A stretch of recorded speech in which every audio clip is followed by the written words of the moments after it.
sad but true story. This is called The Last Time I Did Acid, I Went Insane.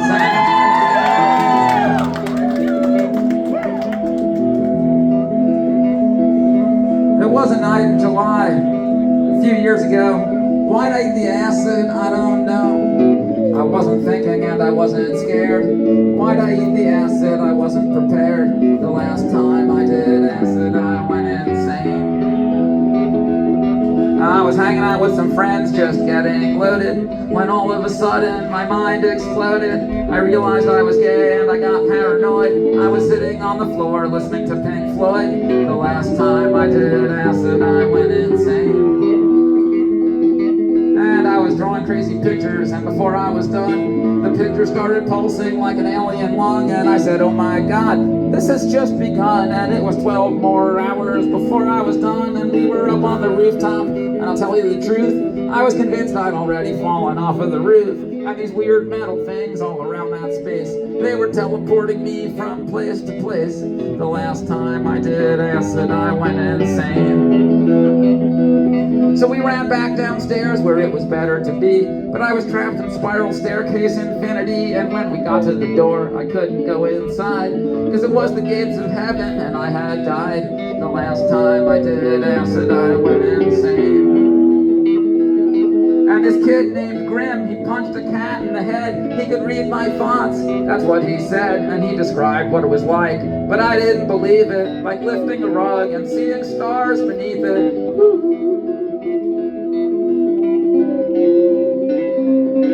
And the first rule of tripping was, don't be with people you don't trust. The second rule of LSD, the rooftop is not a good place to be. The third rule is to be prepared. The fourth rule is to not get scared. The fifth rule is to stay serene. Turn off your mind and float downstream. The sixth rule is to have a good friend at hand. The seventh rule, I hope you understand, is not to look too deep into your soul, or you might find a hideous, hopeless hole of hatred, hunger, infinite, idiot, mindless, meaningless, nothingness, nothingness, nothingness, nothingness, nothingness, nothingness, nothingness, nothingness, nothingness, nothingness, nothingness. And that's what I did.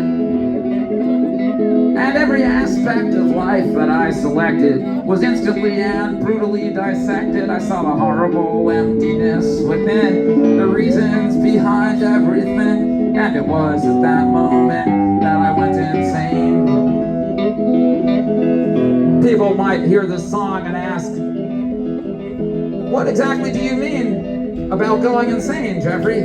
I've been listening to this song of yours for just about 25 years now, and I never really totally understood what you meant when you talked about how you discovered the meaning of life and things were meaningless and you went insane. Well, that's because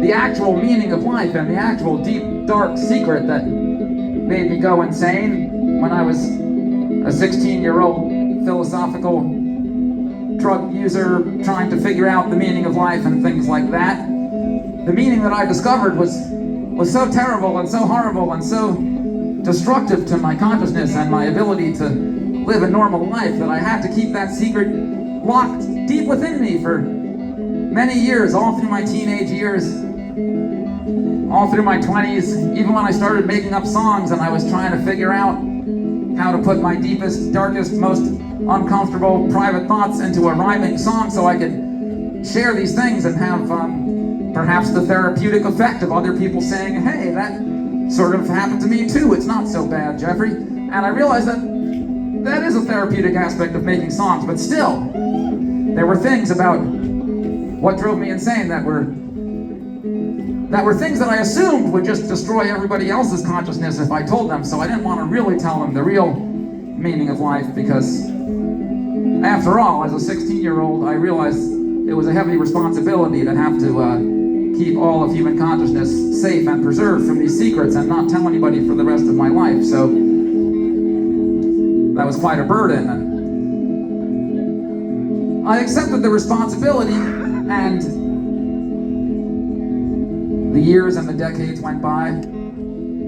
Found myself on various stages performing, and I feel as though become harder and harder to keep the deep, dark, secret meaning of life inside. And although the consequence of my telling you might be to destroy your consciousnesses, as mine was destroyed, I feel as though tonight in Vancouver, here at the Fox Cabaret Theater, I might have to actually let it out and tell you the secret meaning of life that I discovered at age 16 that destroyed my consciousness and drove me insane. And I apologize for destroying your consciousnesses, but it kind of goes like this. If I can remember it. What I realized was that nothing is true because everything is true, and that is because everybody thinks something different is true, and what's true for one person is really, really true for them. They really see it from that perspective. However, somebody else will think something different is true, and therefore what the first person thought was true is not true, because from the other person's perspective, that thing isn't true. What the other person thinks is true.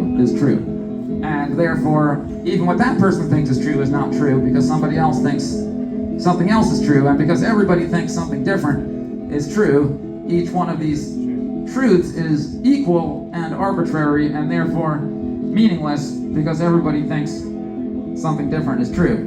And I apologize for having ruined your consciousness with that 16-year-old revelation, but it does get worse, because I realize that is this idea that everybody thinks something different is true is actually only what I think is true.